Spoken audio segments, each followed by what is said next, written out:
Bien, habíamos iniciado Hebreos capítulo 7. Voy solo a leer los versículos que ya habíamos visto para poder avanzar.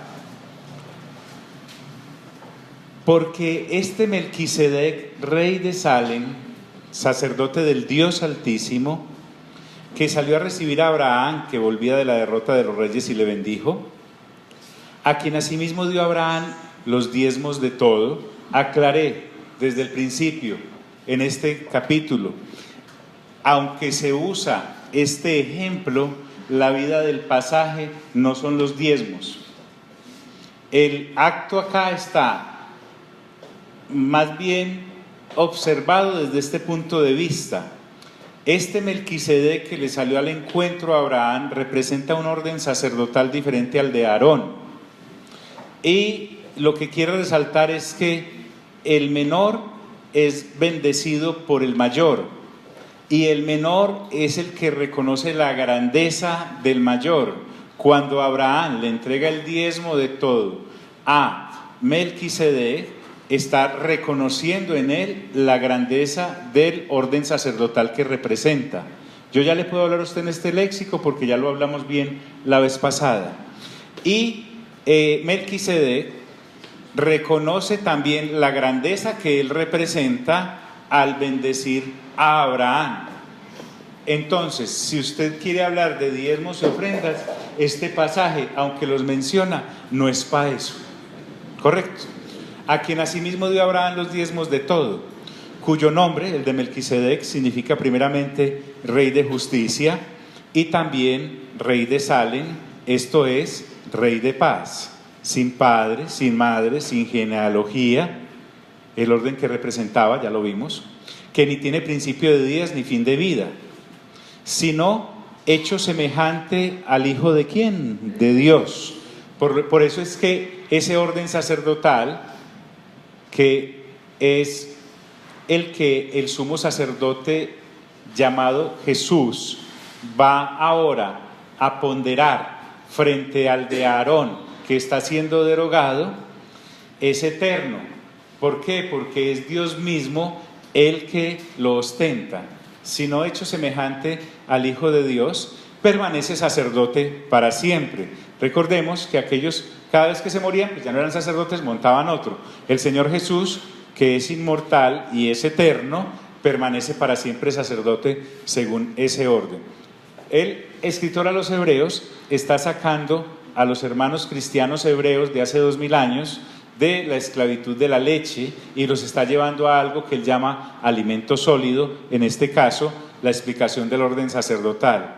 Les tiene que explicar primero este orden sacerdotal de Melquisedec, que es simplemente el título que ostenta como sumo sacerdote el Señor Jesús, como Hijo de Dios, como representante del nuevo pacto, pero lo tiene que explicar para llegar a donde él quiere llegar en los siguientes capítulos, porque le estaba explicando a personas que se habían perpetuado en la niñez en Cristo y las tiene que sacar de ahí. Permanece sacerdote para siempre. Considerad pues cuán grande era este, refiriéndose a... ¿Me recuerdan qué es lo que venimos acá? ¿Qué? A renovar la mente. Considerad pues cuán grande era este, o sea, Melquisedec, a quien aún Abraham, el patriarca, dio diezmos del botín. Este escritor a los hebreos, como lo vimos, es muy sabio al mostrarles en los escritos de Moisés, porque Moisés es el que escribe Génesis, y desde ese capítulo 14 de Génesis es que él está abordando esta historia. No es una historieta, es una historia. Abraham para el pueblo judío es el patriarca por excelencia. Miren que en la escritura siempre se mencionan como patriarcas a Abraham, a Isaac y a Jacob.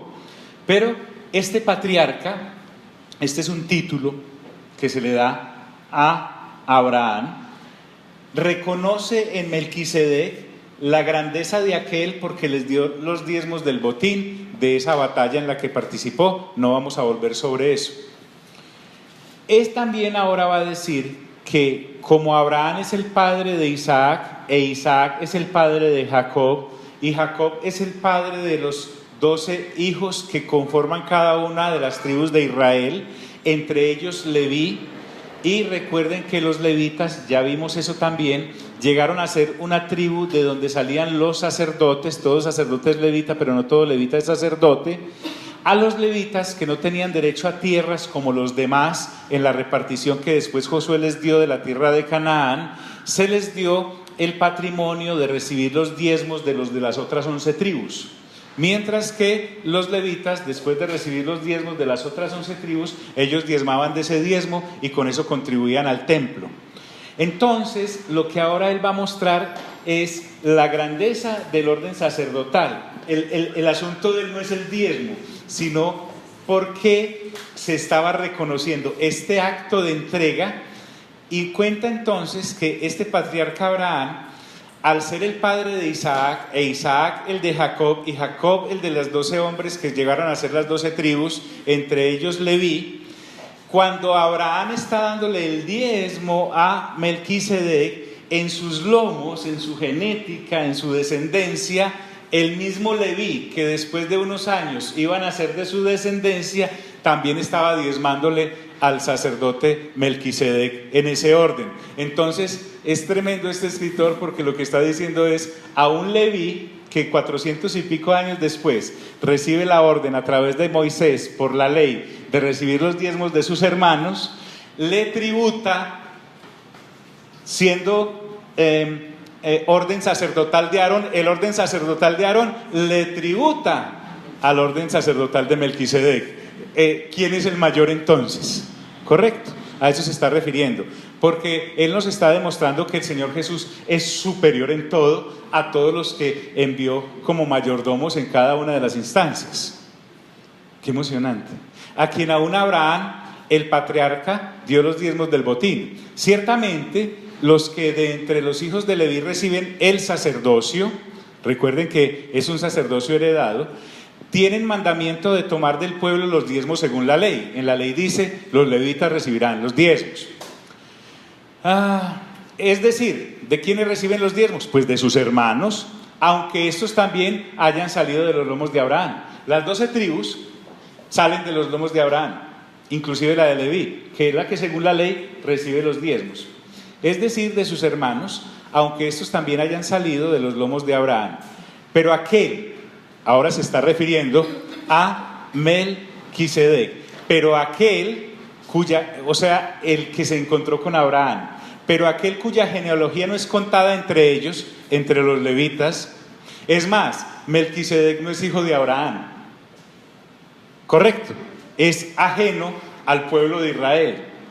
Pero aquel cuya genealogía no es contada entre ellos, tomó de Abraham los diezmos, reconociendo su grandeza, y bendijo al que tenía las promesas. Abraham era el patriarca por excelencia, pero resulta que ahora sale este sacerdote según el orden de Melquisedec, que coincidencialmente se llama Melquisedec, y bendice a Abraham. Y de este asunto, lo que quiero es que observen lo maravilloso del Espíritu Santo, cómo él, sin burlarse, le explica a uno con plastilina la situación. De los mismos escritos de Moisés, que es el representante por excelencia de la ley, y en el que se levanta el orden sacerdotal de Aarón, sacándolo 430 años del origen de la ley, antes, les muestra cómo Dios tenía como encriptado este sacerdocio, porque el que lo iba a representar excelentemente era el mismo Señor Jesús, sin orden de genealogía y sin sucesión. Y bendijo al que tenía las promesas. Entonces él concluye, y sin discusión alguna, a este punto, hace 2000 años, quiero que piensen en la lectura de la carta a los creyentes cristianos hebreos que tenían la tentación de volverse a los sacrificios del templo. Cuando escuchan esto, todas ganas de devolverse les quedó sin piso, porque dice, y sin discusión alguna, el menor es bendecido por el mayor. Y aquí ciertamente vuelve al pacto de Moisés, vuelve al orden sacerdotal de Aarón, y aquí ciertamente reciben los diezmos hombres mortales. La mortalidad era lo que caracterizaba al sacerdocio levítico, el cual representaba a Aarón. Y vuelve allá, pero allí en el momento en que Abraham se encuentra con Melquisedec, pero allí uno de quien se da testimonio de que vive. Ojo pues, aquí no es que esté diciendo que ese señor llamado Melquisedec, con el que se encontró Abraham allá de carne y hueso, era inmortal, sino que el sacerdocio que estaba representando es el inmortal, pero allí uno de quien se da testimonio de que vive. Y por decirlo así, él está destrozando todo fundamento para devolverse. Mejor dicho, este escritor a los hebreos le está quemando las barcas a todo creyente cristiano hebreo que quisiera devolverse a sacrificar en el templo porque tenían esa tentación tan grande. Y por decirlo así, en Abraham pagó el diezmo también Leví, que es el que recibe los diezmos, porque aún estaba en los lomos de su padre cuando Melquisedec le salió al encuentro. Hasta ahí vamos la vez pasada y vamos a entrar ahora en este terreno después de haber calentado un poquito. En últimas, miremos esto: el orden sacerdotal, la función del sacerdote. Y quiero que te saques la cabeza la figura de sacerdote que tenemos después del año 300 después de Cristo hasta ahora. No se está refiriendo a ese, se está refiriendo al sacerdote del tabernáculo o del templo judío. Ese es, porque ese sacerdocio lo estableció Dios, por lo tanto todo lo que viene de Dios es bueno, es agradable y es perfecto. Entonces la función de ese sacerdote era representar a Dios delante del pueblo y mediar al pueblo delante de Dios. Esa es la función del sacerdote. Por eso esta afirmación, porque recuerden que aquí la esencia no es que entendamos y engordemos nuestra mente entendiendo el orden sacerdotal de Melquisedec, sino saber para qué es ese sacerdocio. Si pues la perfección fuera por el sacerdocio levítico, esta palabra perfección es importante, muy importante en este pasaje. En el capítulo 5 del versículo 48 de Mateo dice: sean ustedes perfectos como su Padre que está en el cielo es ¿qué? Muy bien, muy bien. Esa perfección de la que está hablando no se podía lograr en el sacerdocio levítico por causa de quienes lo representaban, que eran hombres mortales, sujetos a la misma situación de haber nacido bajo pecado y de cometer pecados como aquellos a los cuales representaban. Entonces, aunque la meta del sacerdocio es la perfección, en la relación perfecta entre Dios y los hombres, una relación sin culpa, una relación sin caída, una relación restaurada, una relación sin vergüenza, esa relación, aunque la ley es buena, la que Dios le dio a Moisés, el hombre es caído y no la puede cumplir. Ya lo hemos visto de muchas maneras. Entonces dice, entre Dios y el hombre debe haber una relación perfecta. Si pues la relación fuese perfecta, la perfección fuera por el sacerdocio levítico, y aclara, este señor es mejor dicho, es muy claro, porque bajo él, o sea, bajo el pacto levítico recibió, bajo ese sacerdocio recibió el pueblo la ley. Moisés da la ley, establece el sacerdocio arónico y inicia ese ciclo de sacrificios en el tabernáculo para relacionarme con Dios desde mi naturaleza caída. Entonces ahora él va a demostrarles a estos creyentes hebreos por qué era necesario un orden sacerdotal distinto, por qué no nos servía el sacerdocio de Aarón. Basado en eso, en que la perfección no se da por el sacerdocio levítico, porque si fuera así, si por el sacerdocio levítico se diera la perfección, dice el escritor a los hebreos, ¿qué necesidad habría aún de que se levantase otro sacerdote según el orden de Melquisedec y que no fuese llamado según el orden de Aarón? Veamos esto despacio. ¿Qué necesidad habría aún de que se levantase otro sacerdote? Es que bajo el sacerdocio levítico el pueblo tuvo muchas oportunidades de relacionarse con Dios, porque es que desde el momento en que se estableció hasta hace 2000 años, La cantidad de sumos sacerdotes que pasaron fue impresionante, porque en este orden sacerdotal los sacerdotes morían, porque eran esclavos también de la muerte. Sin embargo, no podían perfeccionar la relación. ¿Y dónde lo demuestra esto? En que cada año, observe esto es muy importante.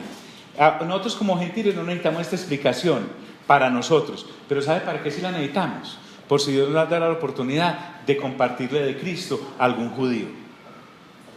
A un judío consagrado, porque hay judíos, al igual que gentiles, que de Dios nada. Pero al consagrado, al que hay que mostrarle por qué perseverar ahí y por qué convertirse a Cristo y por qué después de convertido a Cristo debe seguir en ese orden.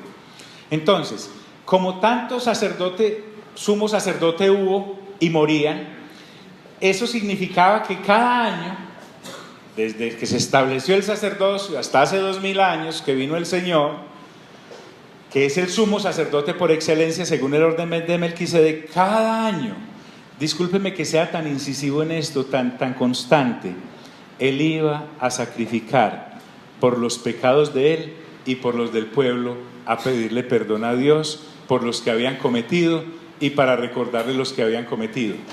¿Sí me hago entender? Eso es el primer detonante que muestra que ese sacerdocio era imperfecto, porque había que hacerlo cada año.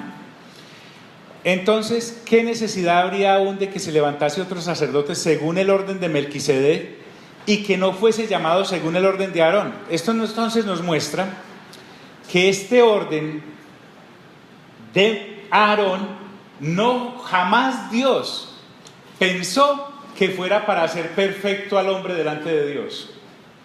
¿Por qué? Recordemos esto. Si cumplo los mandamientos, ¿soy salvo? No. ¿Por qué? ¿Porque el mandamiento es malo? No, el mandamiento es buenísimo. Pero ¿quién no los puede cumplir porque nació bajo pecado? Yo, si nazco bajo pecado, estoy dado es para cometer pecados, no para cumplir los mandamientos.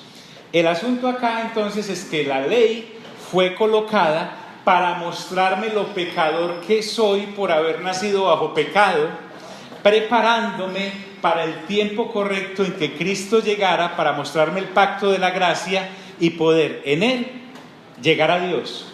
Por los mandamientos, cumpliéndolos, jamás voy a llegar a Dios por mi naturaleza caída. Por eso dice él, según el orden de Melquisedec, y que no fuese llamado según el orden de Aarón.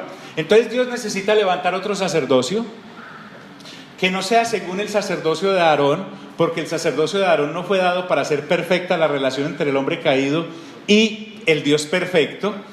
Por eso es que se levanta ese orden. Y ahí es donde les remata y les dice, porque cambiado el sacerdocio, necesario es también que haya cambio de ¿qué?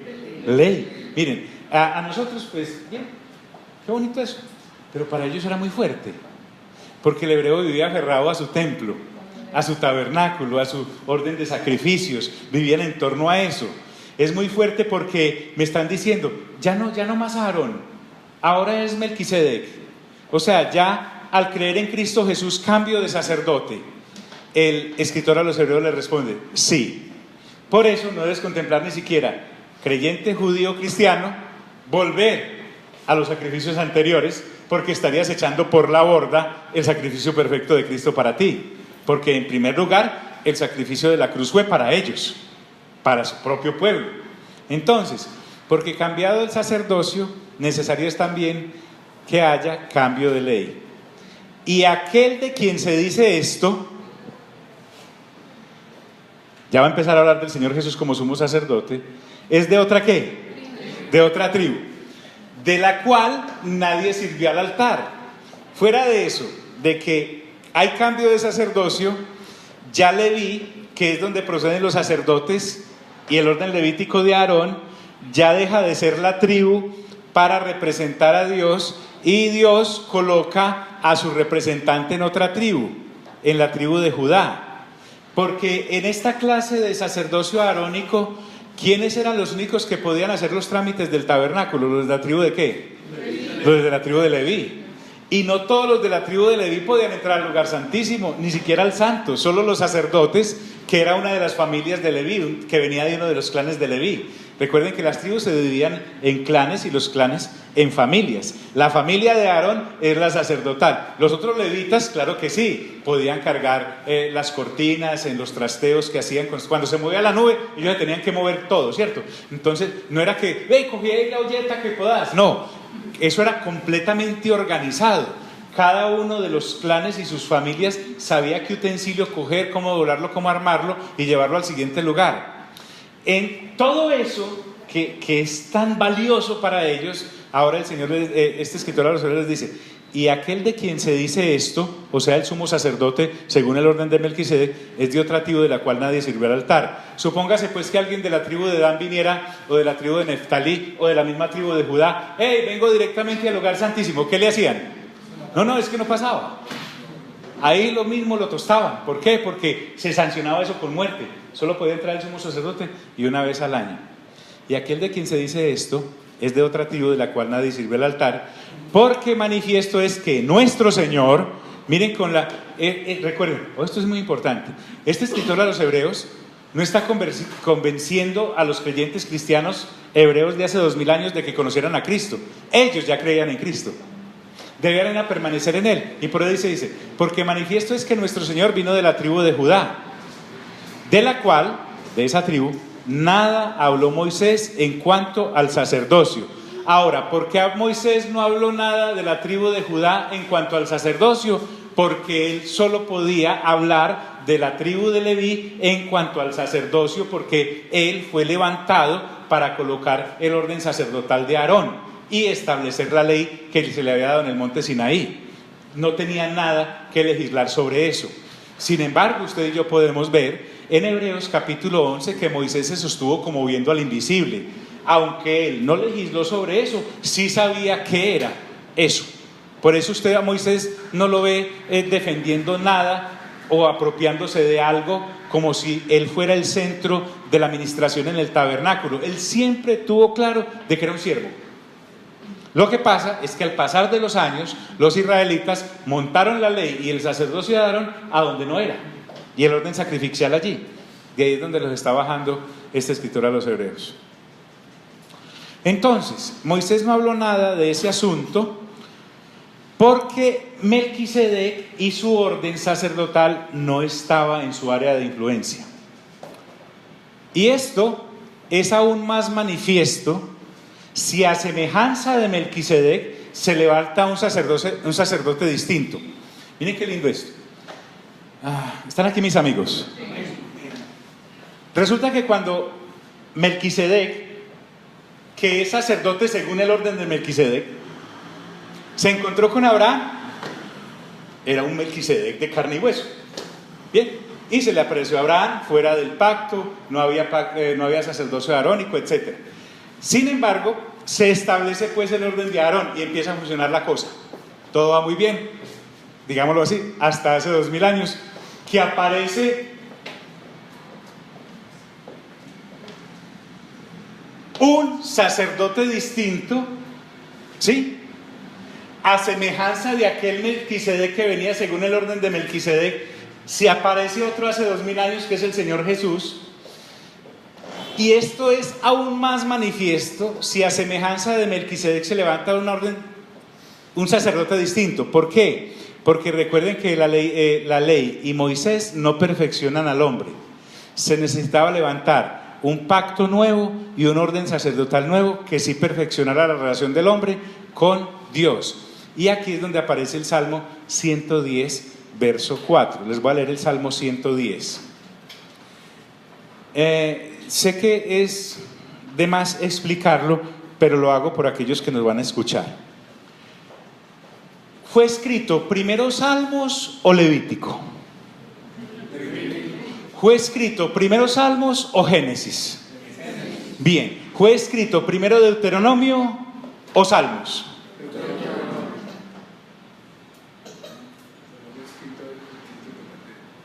¿Fue escrito primero Salmos o Deuteronomio? A eso. ¿Y fue escrito después Salmos o Deuteronomio? No, es que la tenemos que coger para lo que voy a decir. Mire, Y esto es aún más manifiesto si a semejanza de Melquisedec se levanta un sacerdote distinto. El sacerdocio de Aarón ya estaba establecido en Levítico, en Deuteronomio, correcto, se desarrolla durante todo el Pentateuco. Pero ¿qué ocurre? Aparece el Salmo 110, que dice lo siguiente: así dijo el Señor a mi Señor, siéntate a mi derecha hasta que ponga a tus enemigos por estrado de tus pies.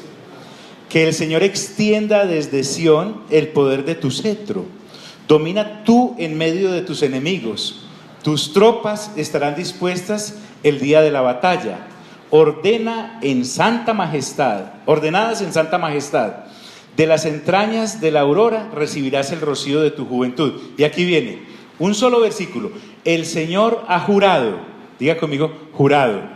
Mire que la validez de estas palabras. El Señor ha jurado y no cambiará de parecer. Tú eres sacerdote para siempre según el orden de Melquisedec. Ojo pues, con un solo versículo, Dios deroga todo el pacto anterior, con todos sus estatutos y sus 600 cosas y todos sus sacrificios y todo su orden sacerdotal, con un solo versículo dado después. Por eso, cuando se cita acá el Salmo 104, que es el que donde nos vamos a definir ahora, el escritor a los Hebreos quiere comentarnos que este Salmo 110, versículo 4, se convierte en la piedra de tropiezo para todo aquel que quiera seguir sirviéndole o relacionarse con Dios según el orden sacerdotal de Aarón. Porque en el Salmo 110, verso 4, que fue dado muchos años después de todo el orden levítico, se establece un nuevo orden sacerdotal que Dios no es que se lo inventó en el Salmo 110, Él lo tenía allá desde Génesis capítulo 14 y ahora lo reactiva. Como en esas películas que el que hace el programa y está allá en el sistema tiene allá esa cosita que la saca en su momento. Dios había de antemano predeterminado que eso así fuera. Entonces, este Salmo 110, versículo 4, es la piedra en donde tropieza todo el orden sacerdotal levítico y además todo el ordenamiento legal mosaico. Es decir, con un solo versículo, uno solo, todo el orden sacerdotal de Aarón y todo el orden de Moisés queda derogado. Tenaz, porque ya se había montado todo un sistema religioso alrededor de eso, había gente viviendo de eso. Correcto. Entonces, cuando el Señor Jesús llega, usted ya va a poder encontrar en los evangelios, ¿sí? Sin sentimientos, que esta gente quería matar al Señor Jesús. Hay que matarlo, porque que nos está quitando la chanfita.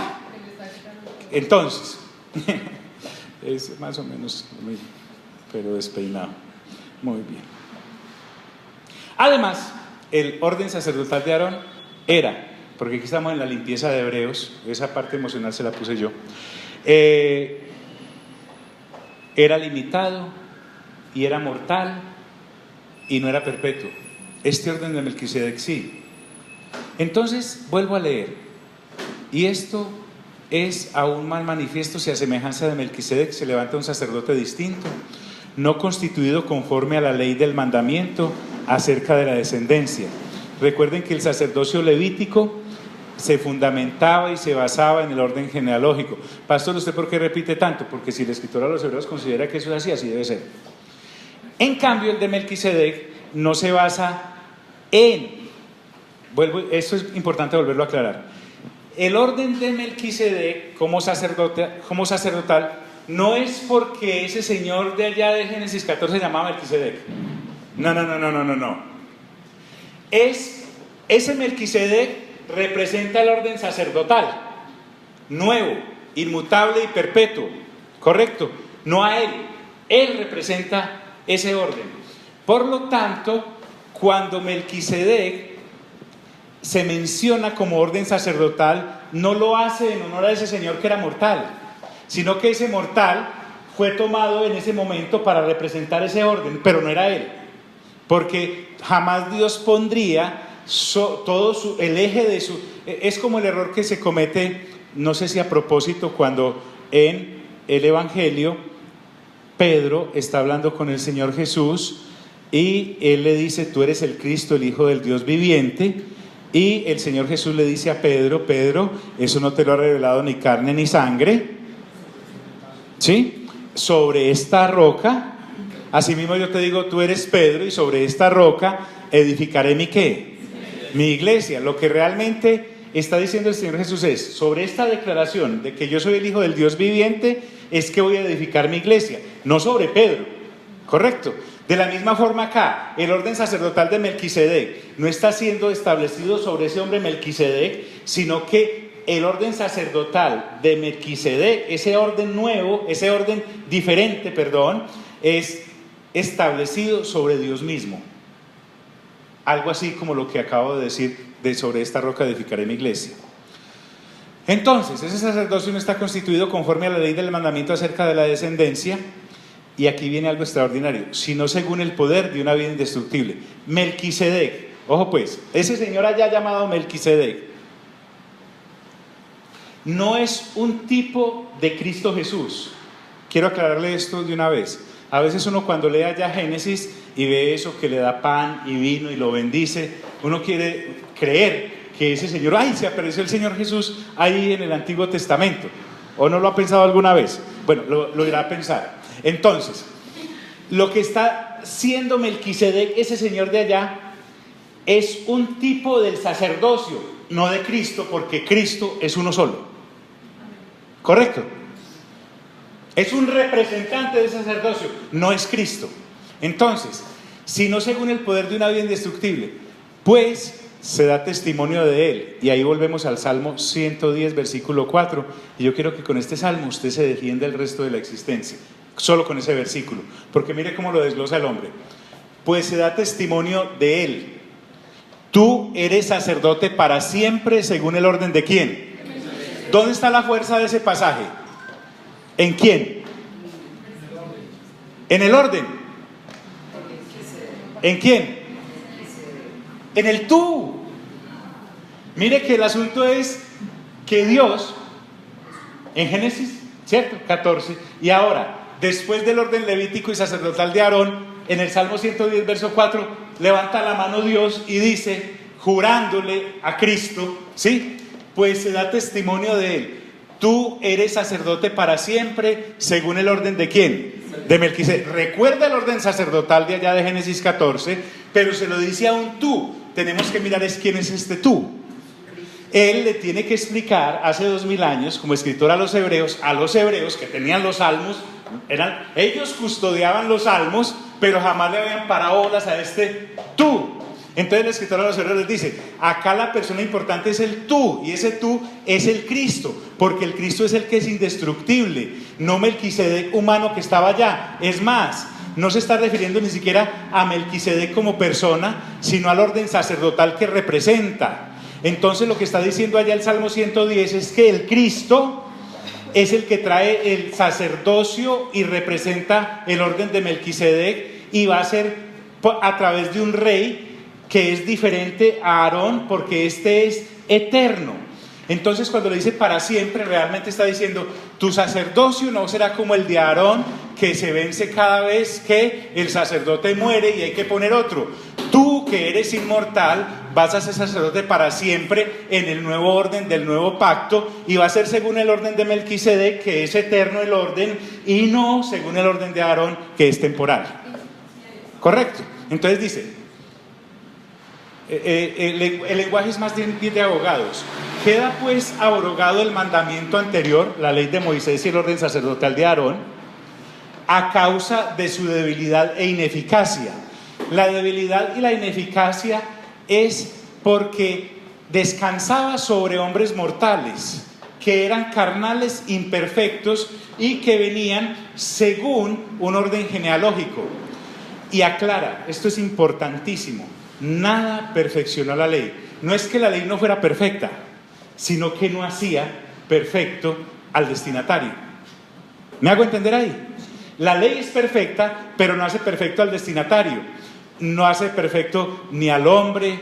Los mandamientos que venían de ahí no los podía cumplir. No era perfecto el sacerdote porque era un hombre mortal también.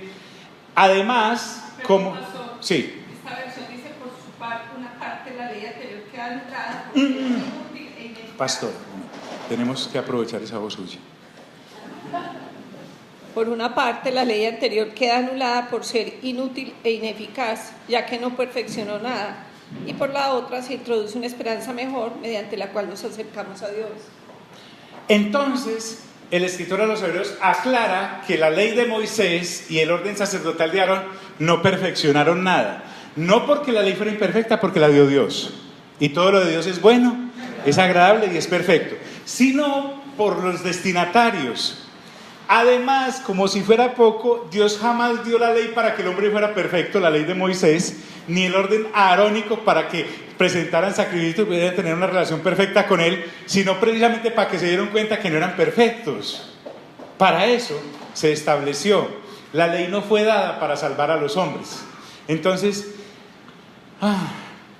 y de la introducción de una esperanza mejor. Entonces, la ley, ejemplo de que la ley es imperfecta, la ley solo produce temor. Mire, verá, la persona peca e inmediatamente ¿qué? Tira la piedra y ¿qué hace?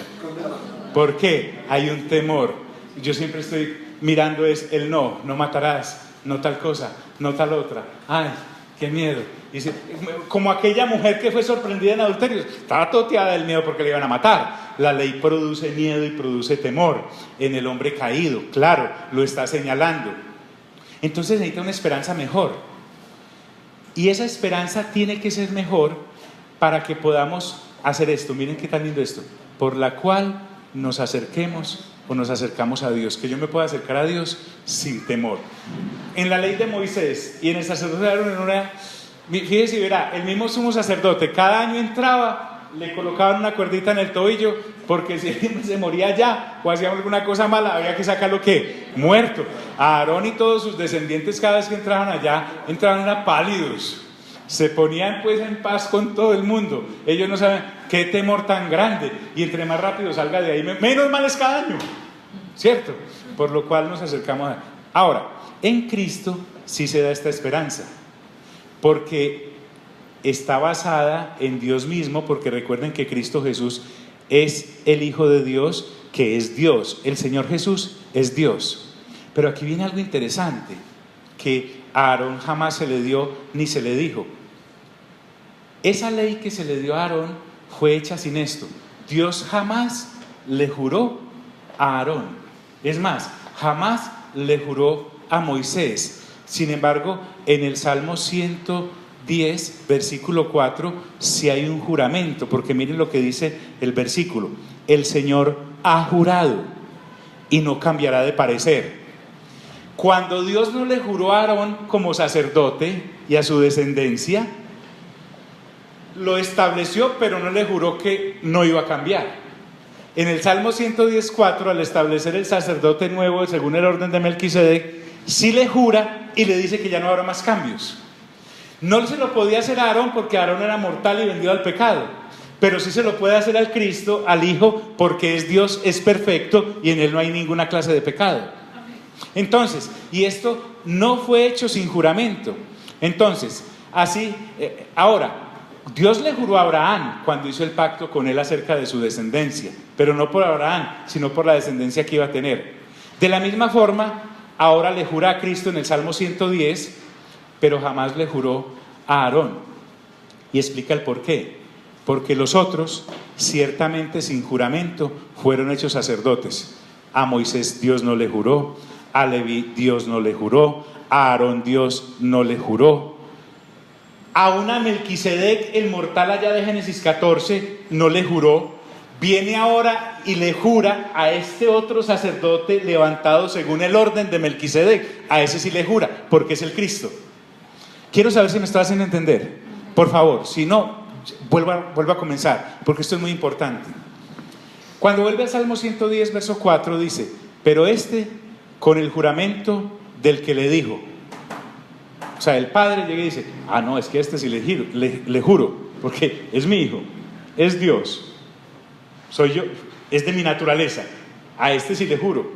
Y por eso dice el versículo siguiente: juró el Señor y no se arrepentirá. Quiero que miremos acá que es Dios mismo el que jura. Él le jura al Señor Jesús Por eso dice, dijo el Señor a mi Señor. Miren cómo dice el Salmo, ¿sí o no? Dijo el Señor, o sea, dijo el Padre al Hijo. Y además, ese Salmo lo escribió ¿quién? El Espíritu Santo. Bien, esa es muy buena, Alejandro, porque a propósito del Salmo 110 lo escribe David, que es de la tribu de ¿qué? De Judá. Además, no lo sacó por allá en un salmo que se le pueda atribuir a algún sacerdote de Levítico, alguna cosa. No, póngamelo ahí. Inspíreme a David, Espíritu Santo. Muy buena esa. Juró el Señor y no se arrepentirá. Y miren lo que le dice. Tú, vuelvo al punto. ¿Dónde está el énfasis? En el tú. Eres sacerdote para siempre, no voy a volver a cambiar, según el orden de ¿quién? No según Melquisedec. Cuando dice tú, es al Cristo. Cuando dice sacerdote, es porque eres el Hijo. Y según el orden de Melquisedec, es porque es superior al de Aarón. Y el escritor a los Hebreos, ya sin ningún empacho dice, por tanto, ¿quién? Jesús es hecho fiador de un mejor pacto. Cuando dice que es fiador de un mejor pacto, es porque el Padre hace testigo al mismo Jesús del nuevo pacto que le está dando a la humanidad según el sacerdocio de Melquisedec. Él se pone como testigo a sí mismo. Pueden encontrar, por ejemplo, que en los evangelios el Señor Jesús dice, mi testimonio es correcto, porque yo lo estoy diciendo y mi Padre es testigo. De la misma forma el Padre ahora dice acá en Hebreos, yo juré y se lo juré a mi Hijo, que es el Cristo. A Él sí le juro que es un mejor pacto, que es eterno y que ya no voy a tener más sacerdocios. Aquí de parte mía solo hubo 2 sacerdocios, el de Aarón, que lo derogo con este salmo, y el eterno, que ahora coloco en mi Hijo según el orden de Melquisedec. Por misericordia, él acaba de explicar diciendo, y los otros sacerdotes llegaron a ser muchos. ¿Por qué llegaron a ser muchos? Porque se morían, debido a que por la muerte no podían continuar, eran imperfectos hombres. Mas este, el del Salmo 110, verso 4, por cuanto permanece para siempre. Lo lindo de esto es que en este sacerdocio no hay sucesores. En este orden sacerdotal, Él es el primero y el último sacerdote. Con Él empezó la cosa y con Él terminó. No hay más, no hay más. Por eso el Señor Jesús vino a cumplir un plan perfecto. Él no vino a pasear acá. Él venía con una listica, como cuando lo manda uno la señora ya, una de leche. Él no puede salirse de eso, no venía a eso. Hay gente que dice, el Señor Jesús, ¿por qué no se casó? Esa sería una buena respuesta, ¿cierto? Entonces, Él venía a cumplir algo específico. Mas este, por cuanto permanece para siempre. Por permanecer para siempre, tiene un sacerdocio inmutable. No cambia, no hay más. Por lo cual puede también salvar perpetuamente a los que por Él se acercan a Dios. Ojo pues acá, es que sí, cada vez, por eso nos dividimos tanto. ¿Cómo es eso de que puede salvar perpetuamente?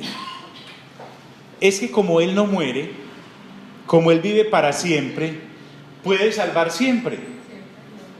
O sea, el oficio sacerdotal del Señor, que no tiene nada que ver con el tabernáculo de acá abajo o con el templo, sino que Él está... ¿Recuerdan ese pasaje? Él resucita. Una señora de estas lo va a tocar, ¿se acuerda? Y Él le dice, no me toques. ¿Cierto? Dice, primero subiré a ¿dónde? A mi Padre, correcto. Yo creo que fue... Se apareció otra vez. Porque Él siempre estuvo expectante en su relación con el Padre. Nos favoreció a nosotros, y mucho. Favoreció a los hebreos, y mucho. Pero es que Él viene de una relación eterna, ¿sí? En la que hace 33 años y medio está circunscrito, se atomizó en un cuerpo humano, ¿correcto? Y Él está, lo primero que Él quiere hacer después de resucitado es volver al lugar de donde había venido. Más quise encontrar con Pedro, con todos sus amigos, con todos los que había salvado, con el Padre. Es que la ausencia fue mucha, y sobre todo los últimos 3 días que fue del todo. Entonces, por lo cual puede también salvar perfectamente a los que se acercan por Él. A este pasaje hay que entenderlo bien. Como Él vive para siempre y no muere, desde hace 2000 años, cada que alguien levanta la mano y cree en Cristo Jesús, inmediatamente es salvo y tiene una relación perfecta con el Padre, porque Él no tiene necesidad cada año de decir, es que hoy no he celebrado el sacrificio anual. No lo necesita. Él nos está preparando para el capítulo 8 y 9, que sí nos van a descerebrar del todo para podernos volver a hacer. Y dice, viviendo para siempre puede salvar para siempre, es lo que está diciendo. A cada pecador en cada generación que se arrepienta, porque es inagotable. Recuerden que cuando Él resucita, se sienta a la diestra de ¿quién? Y ahí está. Y está ministrando para siempre según el orden de Melquisedec en el tabernáculo real, que es el templo correcto de donde copiaron el de aquí abajo. Entonces, el asunto es que el eslabón débil de la cadena, por decirlo así, que se descansaba en Aarón por ser seres humanos imperfectos, desapareció. Por eso es que no había perfección en el sacerdocio arónico. Ahora sí hay perfección, porque lo perfecto solo puede descansar sobre lo perfecto. No podía descansar sobre un hombre de carne y hueso mortal. El peso del nuevo pacto, todo tiene que descansar en la misma Trinidad. Por eso solo podemos acercarnos a Dios a través de Cristo. Hay un solo mediador entre quién y quién. Entre Dios y los hombres. Timoteo dice eso, y es porque Timoteo está legislando, Pablo está legislando en el nuevo pacto. Por eso dice, solo hay un mediador entre Dios y los hombres, Jesucristo hombre. Ya no tienen que ir a buscar a nadie en el tabernáculo o en el templo. Si yo quiero acercarme a Dios de otra manera, automáticamente quedo por fuera, no le pego, jamás voy a llegar. Por lo cual también puede salvar perpetuamente a los que se acercan a Dios. ¿Y por qué? Viviendo siempre para interceder por ellos. Versículos como los que encontramos en Romanos capítulo 8, que dice que intercede por nosotros, ¿cierto? Se está refiriendo a eso, porque si no es muy egoísta, fíjese y verá, no dice, es que él está intercediendo por mí. Lo que está diciendo es que está intercediendo por toda la humanidad que se arrepienta para siempre, hasta que regrese. Y porque supone que los que ya hemos nacido de nuevo, sean judíos o sean gentiles, hemos renovado nuestra mente y claro, necesitamos desde luego de su compañía y de su acompañamiento, pero no para salvarnos nuevamente, porque ya fuimos salvos de una vez y para siempre. Eso no me autoriza para vivir como me dé la gana, porque un hijo nacido de nuevo y con mente renovada no va a vivir como le dé la gana, porque va a vivir ¿para quién? Para Dios. En ese sentido es que está hablando. Entonces, el Señor Jesús, después de resucitado y con base en ese versículo que hablamos del 110:4 Salmos, y según su función de sumo sacerdote, según el orden de Melquisedec, que es para siempre, vive además para eso, para que la gente esté plenamente justificada, plenamente reparada, rectificada. Él no tiene necesidad cada año de ir a ofrecer por sus pecados, porque entre otras cosas él no ¿qué? El sumo sacerdote tenía que ir cada año por los míos, y llevaba su listica, los míos, ¿cierto? Y después, los de los otros. Cuando el Señor Jesús, que él mismo, además de ser sumo sacerdote, él mismo fue el sacrificio por los de ellos. Es que yo no tengo ningún pecado, ni nací bajo pecado. ¿Por qué la muerte lo tuvo que devolver? Porque la paga del pecado, ¿cuál es? La muerte estaba encartadísima, porque la paga del pecado es la muerte, y estuvieron buscando 3 días en los registros. Hay que soltarlo, y hay un señor llamado el Espíritu Santo que lo está reclamando, y que no le podemos quebrar ningún hueso, no se lo quebraron, y que no se puede corromper su carne, no se puede corromper. Volvió loco el sistema, viviendo siempre para interceder por ellos. Ahora, miren qué tan lindo, ahora sí se pone un poquito el escritor de los Hebreos de parte de los humanos, y dice, porque tal sumo sacerdote nos ¿qué? Nos convenía. La ley de la conveniencia. Porque era exactamente adecuado para todas nuestras necesidades caídas y rectificarnos a Dios. Y hace unas enumeraciones grandiosas. En primer lugar, ese sacerdote llamado Cristo, según el orden de Melquisedec, dice que es santo, sin ninguna referencia al pecado o a los pecados. El Señor no tenía ropa para eso, porque no es.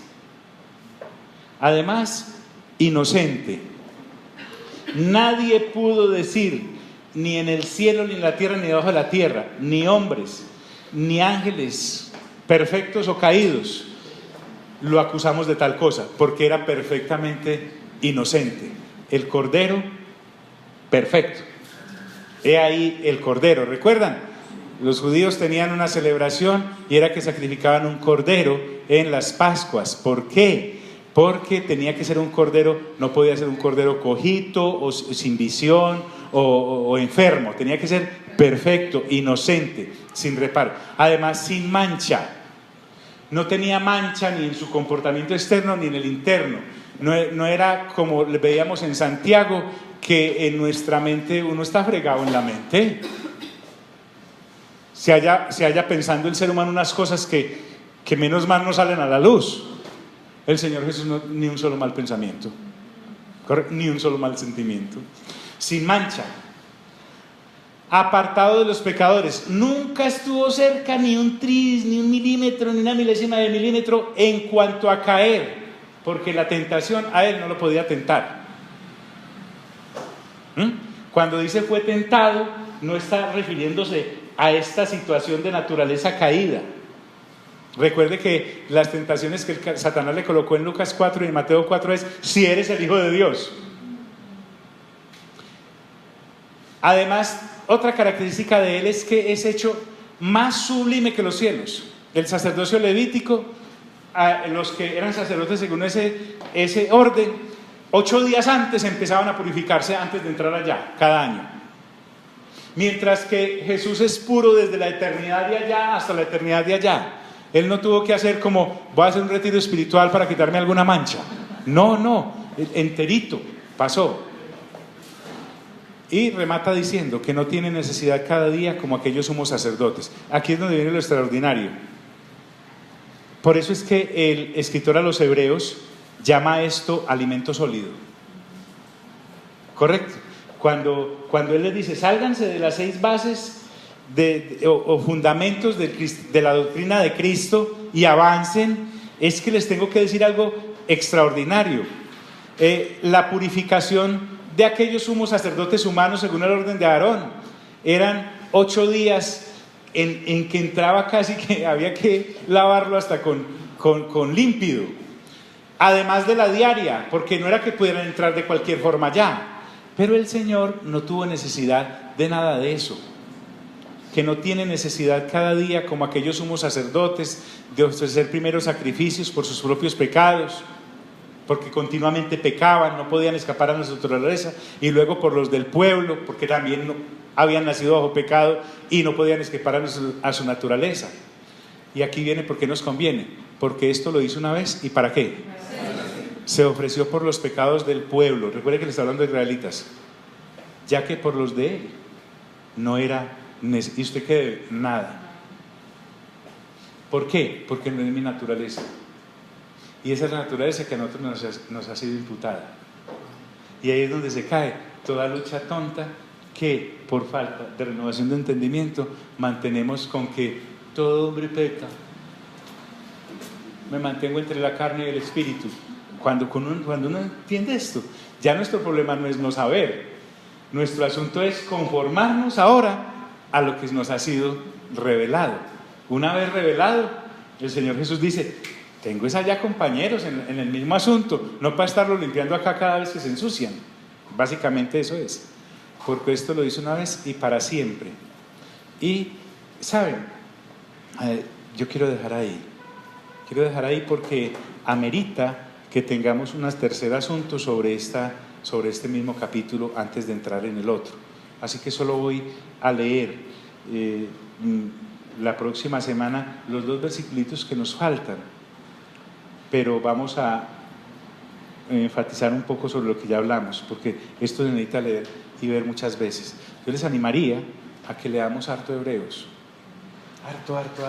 Son 13 capítulos súper corticos, se leen en media hora, para que estén ahí, porque aunque somos creyentes gentiles, podemos aprender mucho de lo que el Espíritu Santo le dijo a los creyentes cristianos hebreos.